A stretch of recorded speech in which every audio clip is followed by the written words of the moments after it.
Well, good morning, everybody. Welcome to Stroke of Genius Podcast, Survivor Experience. You know, this morning I was supposed to have on my show this morning. I'm sorry, I turned my light. I was supposed to have on my show the USA ambassador to the Disability Channel. And I'm going to mispronounce his last name because I was hoping I'd meet him earlier. His name's Kurt Roskopf. And he did this called the Disability Channel, the full spectrum media corporation. Does film, podcasts, whatever, and do all spectrums of media. And I'm really hoping that he will show up and participate in this what we're doing, because I really want to put a spotlight on what he's doing. But for now, I want to tell you, take a minute, pause, and use this moment to tell you what Stroke of Genius podcast Survivor Experience is all about. It is my heart's desire to build a platform that gives the stroke survivor, the brain injury survivor, a platform to use to express how they survived their impact of this brain injury. Not just give them a platform, but promote what it is, their causes, their why, what it is they do in their life. So I want to invite each and every one of you to please get hold of me. Be on my Facebook Messenger. We have a Stroke TV Media YouTube channel. Please subscribe to that. But really, I want to focus on why it is we do what we do. And I'm going to tell you flat out, it's about you. It's not about me. It's not about Stroke TV Media. It's about you. I want you to feel encouraged, comfortable enough to come on camera with me and make a difference. See, I believe that your superpower, your why, is to help other stroke survivors. And that's really what my focus of this podcast is. And it's really important that you don't stop living. There was we're tempted as disabled, as stroke survivors, to put a period at the end of a stroke. But now reality is not like that. You can actually find life after stroke. Like me, I found my purpose. Stroke brought me to where I'm at right now in front of you, talking to you right now. So I want to give you a platform. I built this Stroke TV Media to give brain injury survivors around the world a place to come and express their story, tell their story, share their story, and really make a difference and impact in this world. I'm going to be, hopefully, if everything goes right, be working with Brain Aneurysm Foundation. And we're going to be working on a project called Bridging the Gap, something I've been wanting to start for some time. Christine Buckley is the executive director of the Brain Aneurysm Foundation. And really, Stroke TV media wants to work with the Brain Aneurysm Foundation to really bring the Bridging the Gap project to life. What is that? What is Bridging the Gap project? And I have a feeling it's Italian. I'm really, there's Kurt now. There's Kurt. Hold on, everybody.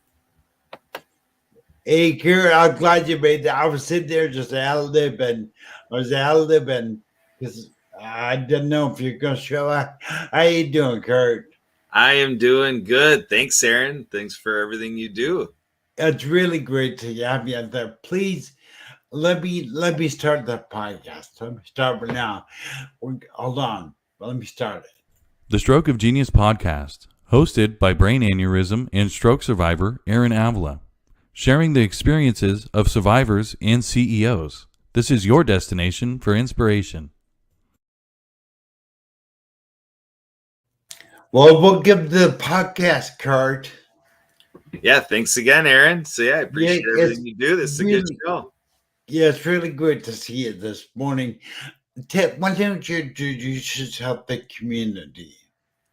Sure. So I am out of Milwaukee, Wisconsin, and part of what I can share is that I'm a lifetime water skier. I share that water skiing is celebrating 100 years since it got started in Minnesota in 1922, and I'm 50 years old. So I have fun saying, hey, when you look at me, you can say, hey, that dude represents half of the history of water skiing. And the important piece of what this means for what we're doing in the show is that a big part of my story is through water skiing. I got very involved specifically in helping people with disabilities water ski. Well, you look at someone here that before the stroke and me in a wheelchair was a pretty avid wakeboarder. So I would love to connect with you after the show and talk about how I can water skis. I know they have sit down skis, don't they? Yeah, sit skis. Yeah, to be able to sit down because there's a lot of people out there that cut and jump ski. 22 is great. It has evolved how it works for so many people for sure. It's a lot Yeah, of tell me a little bit about how the disability channel. God, look at your website. Yeah, what it is because I think his work. He noticed this big need. So when you think about it, I found the Disability Channel 2.5 years ago. And when I looked at it, it basically had me at hello because in my journey and in my work, I have not been able to find anywhere. It's not like I've spent hours and hours looking, but just as being involved as I have been over the decades in this realm, I've just never had it presented. I've connected to 100 different groups or, opportunities to figure out what we need to do in emerging more inclusion and more opportunities for people with disabilities. And the idea of media, I've know in like film, there's an entity called like Dis Films, this whole idea of getting people with disabilities involved in film production. But in terms of mass media, I would like to learn more, but the Disability Channel out of Toronto, Ontario there, I've never seen anything else like it on earth. And I think it should be everywhere.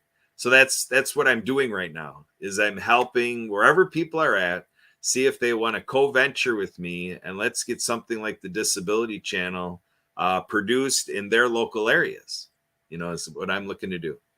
okay, well, I do know that Stroke TV Media will branch off the Disability Channel, but I think we can collaborate as Stroke TV Media and the Disability Channel.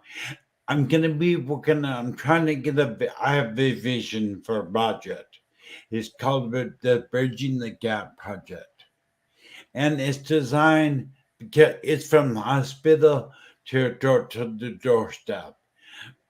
I'm going to speak from stroke survivors' point of view. You're exposed to much more diverse disabilities, but it's that gap between the hospital, a regimented facility, just that has therapy and everything in it, and then going to your doorstep, drop you off at the house to your wife, your spouse.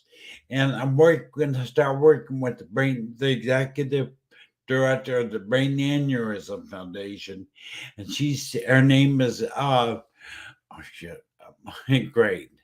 My stroke brain just forgot her name. I'll remember in a second, but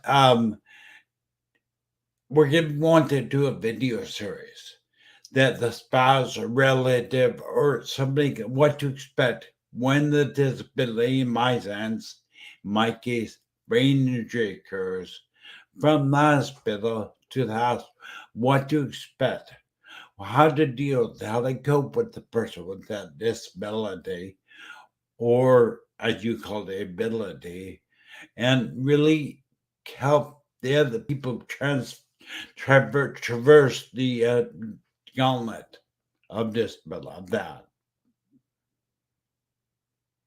And I'd love to have the brain your organization you're on mute. But to have that your organization somehow help us get that going. Yeah, we would love to be involved. That's exactly why we're here.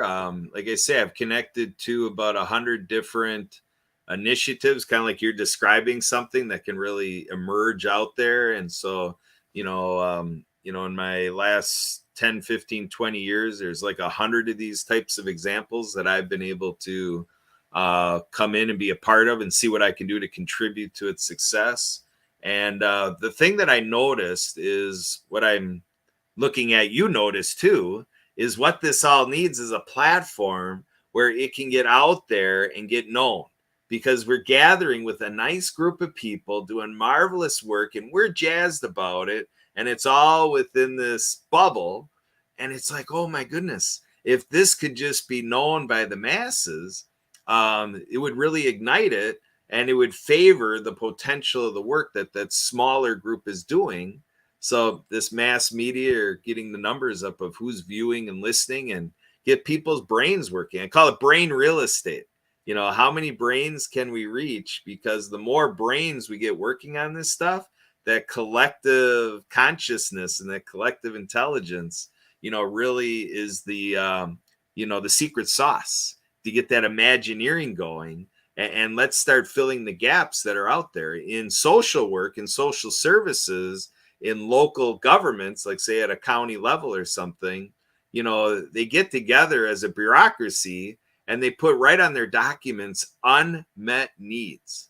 So that's a known thing that government does a lot of great work and tax dollars fund it. And they can do what is commissioned, by the government. But then they get into it and it's like, ooh, they kind of reach that endpoint because the dollars are out, the tax dollars are out. So that's where what we can do here to support nonprofit work, to help people in the private sector say, yeah, those unmet needs, we want those needs met. And to have people donate or have fundraisers and all this stuff. And it all takes marketing to have it have success.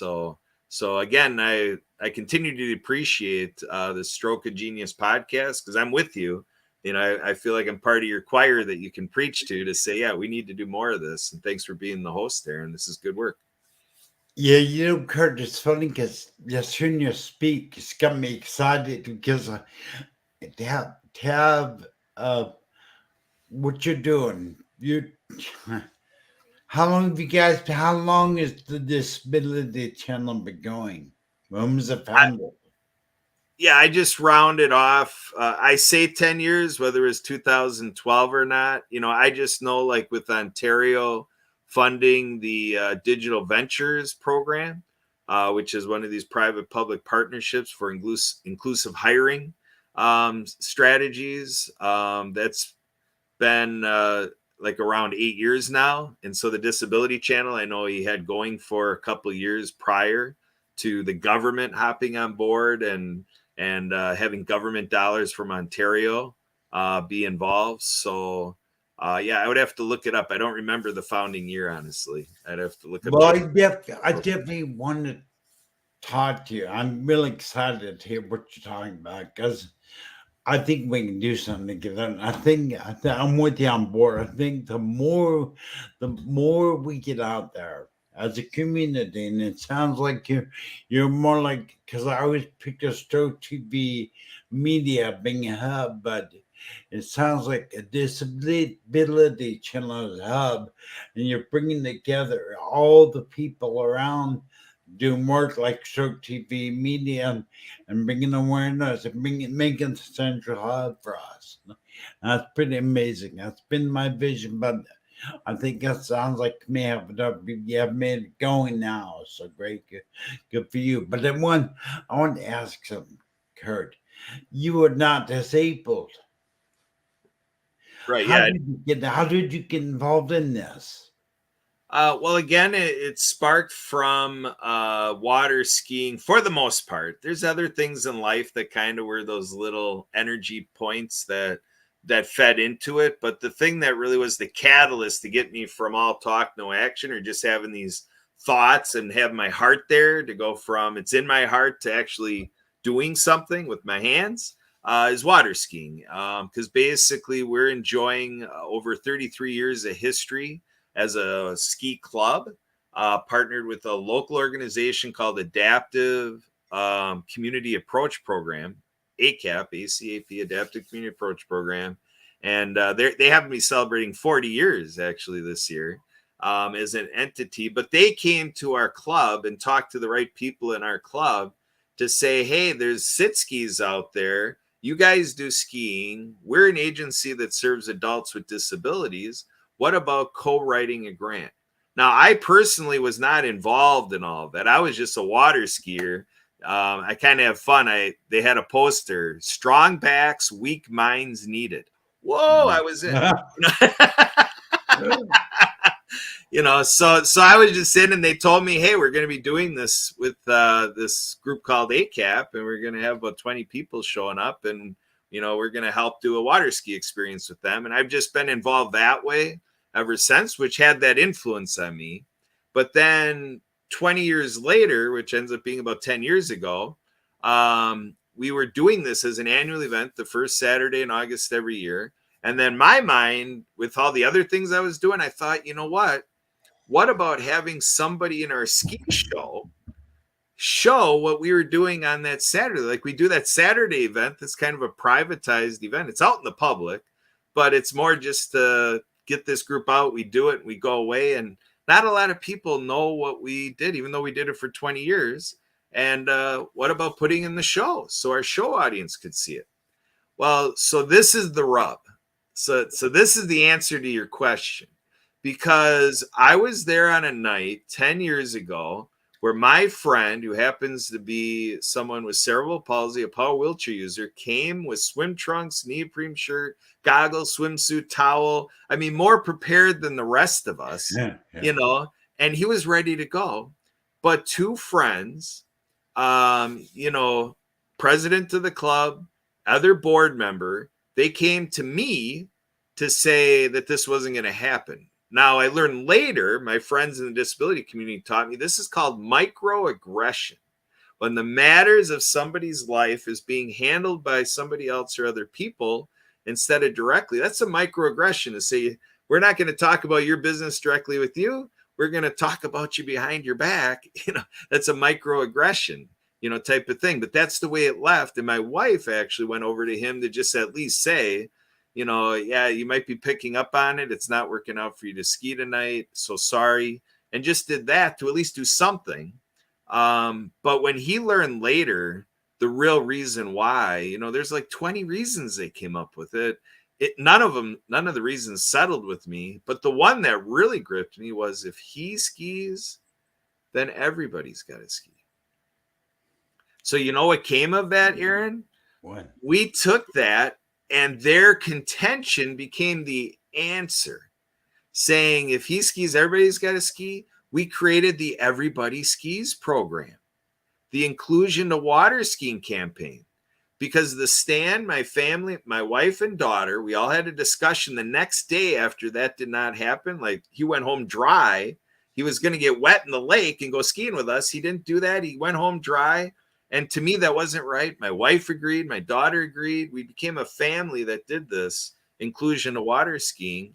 We more than sextupled the access to the sport of water skiing in the state of Wisconsin in 6 years. That's how much it caught on like wildfire. So we went from an exclusionary event, a barrier, and we demolished the barrier and we just exploded it out to say everybody skis.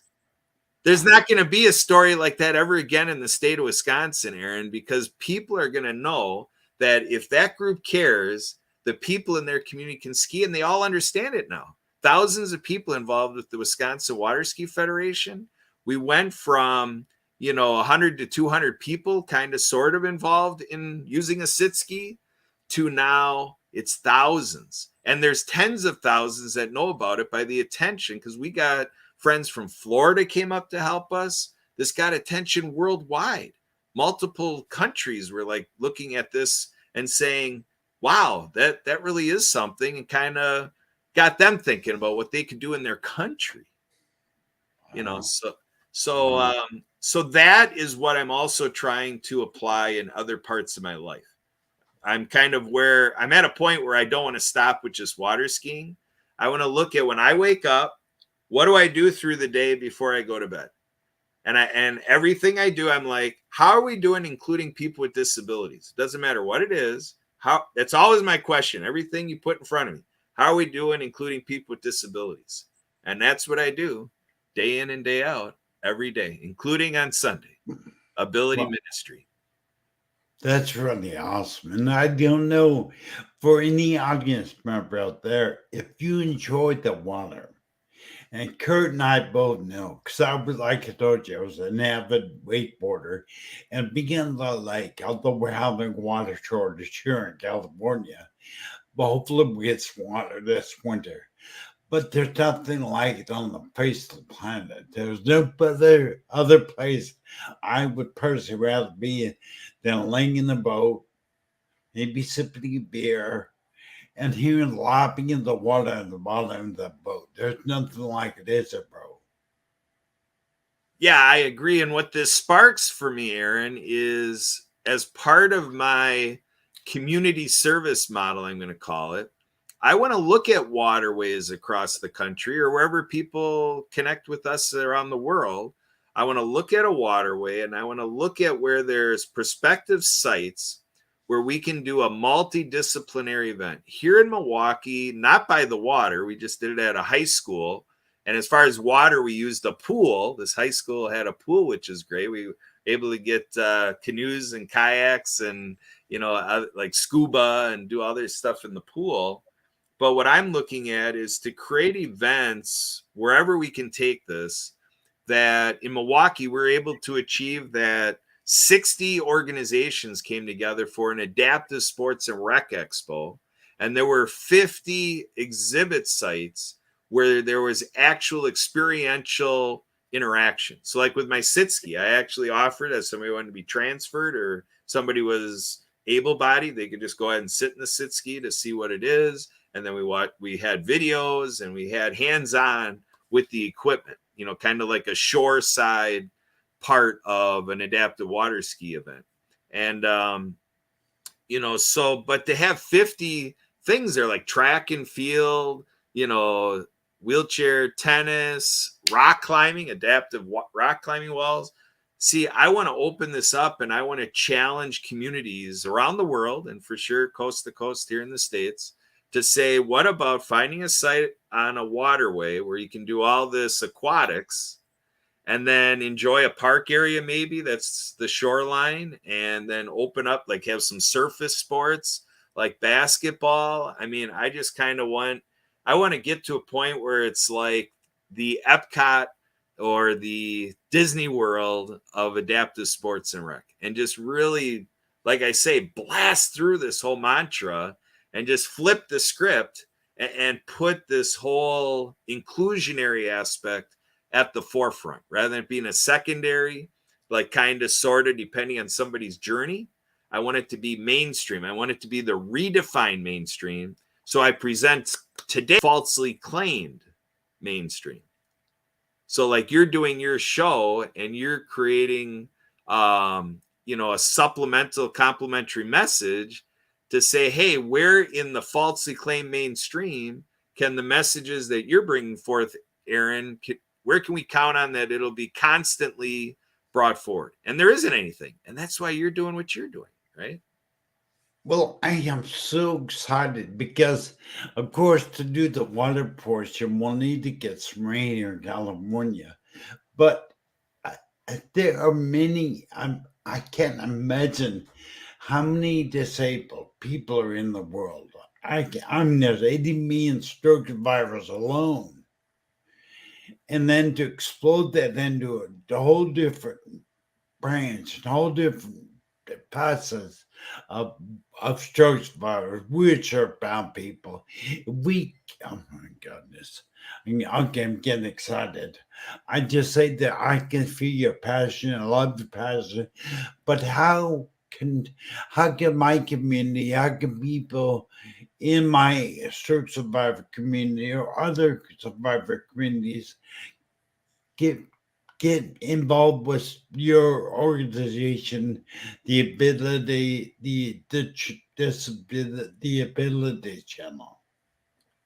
Yes. So folks can call or text me at 262-372-1SKI.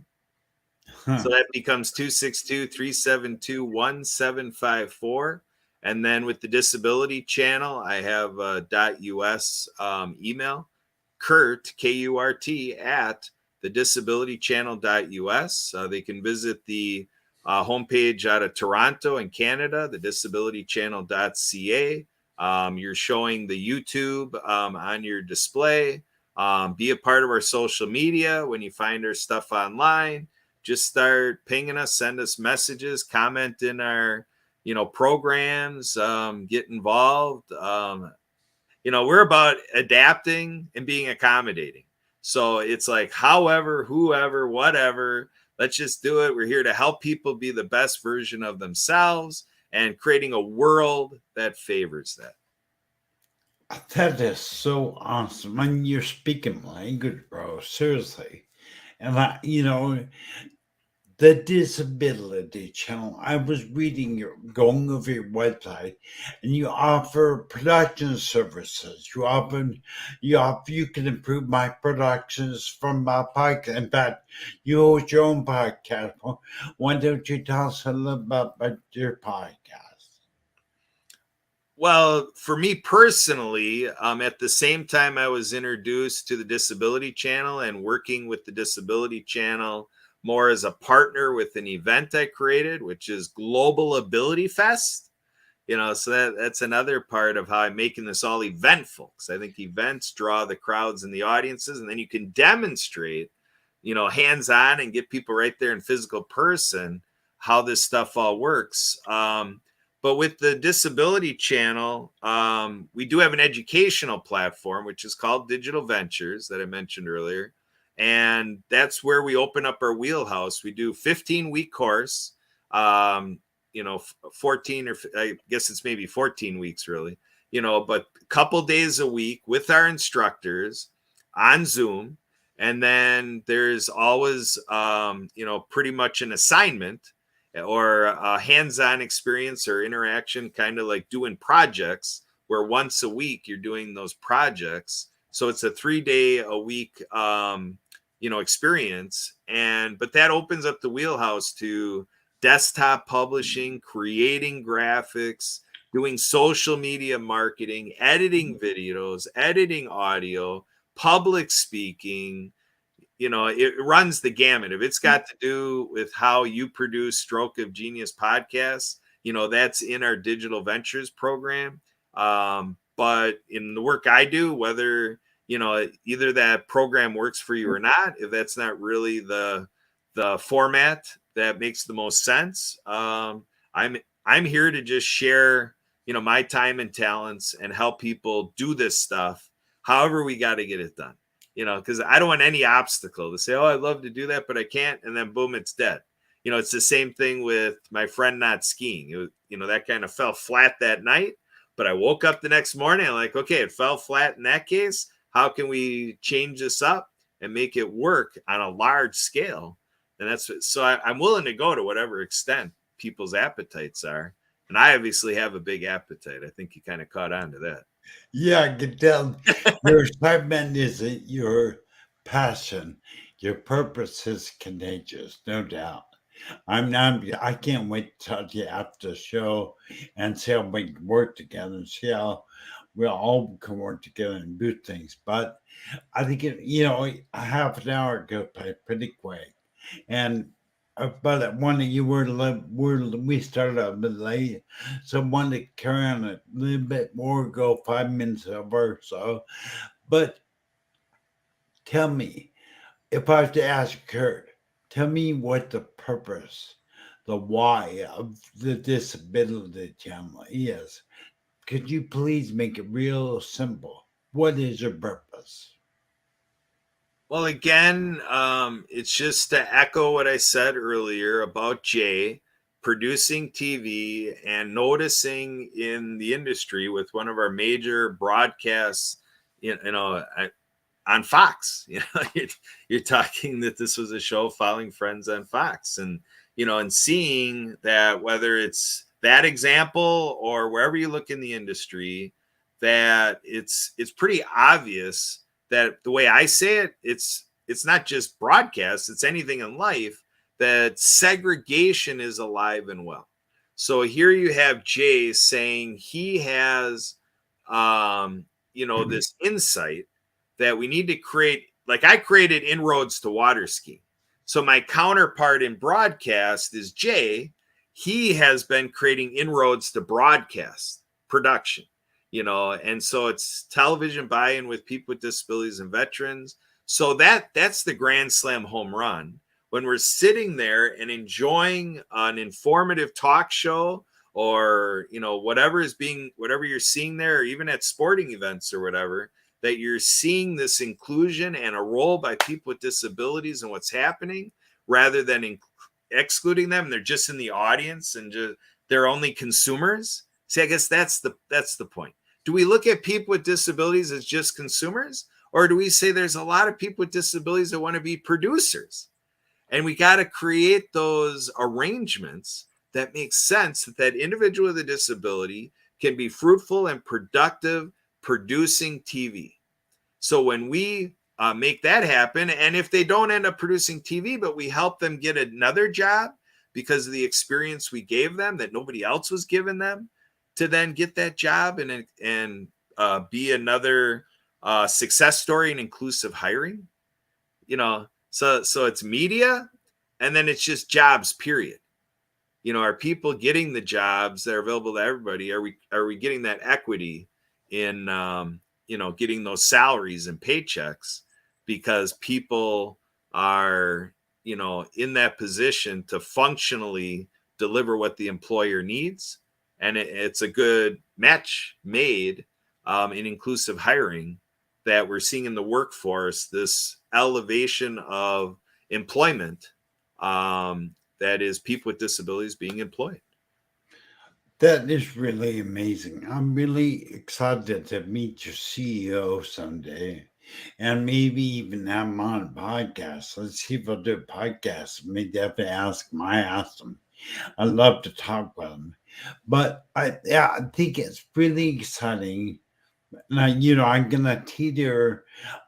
I spent most of my adult life on a boat, so I'm gonna lean toward your skiing and being on the water a lot, because I love it. I think it's a but more amazing place on planet Earth than on a boat. And being on the water, it's just amazing. I was also, before my stroke, a certified open water diver. So I definitely love it. I know for a fact, if you would have put a tanks on my back, a regulator in my mouth, I could stay in the water for hours. I love it. I absolutely love it. And maybe someday I will do that again, because there's nothing closer than walking on the moon than being able to float effortlessly in water. But I really, really want. I believe now we've already burned the time up, but I really want to do a follow-up podcast with you, and maybe find out a little more about your organization. Please, audience, take a look at the YouTube channel on there. And if you just go to YouTube and type in the Disability Channel, it will come up. Take a look at the content. It's really great. It's a great channel. Subscribe to the Disability Channel's YouTube channel, and also Stroke TV Media's YouTube channel. Way on it. And really, you're not disabled. We want you to be part of the difference. Your superpower, what you don't know is your superpower is what they call your disability. You just haven't used it, right, Kurt? It's my superpower is my stroke. Really is my stroke. But I want to thank you for being here, Kurt. Thank you so much. You're welcome. Thank you, Aaron. I'm looking forward to it. I look forward to working with you again, Kurt. Absolutely. Have a great day, bro. You bet. Throttle down. Need for speed. Let's go. All right. Set me on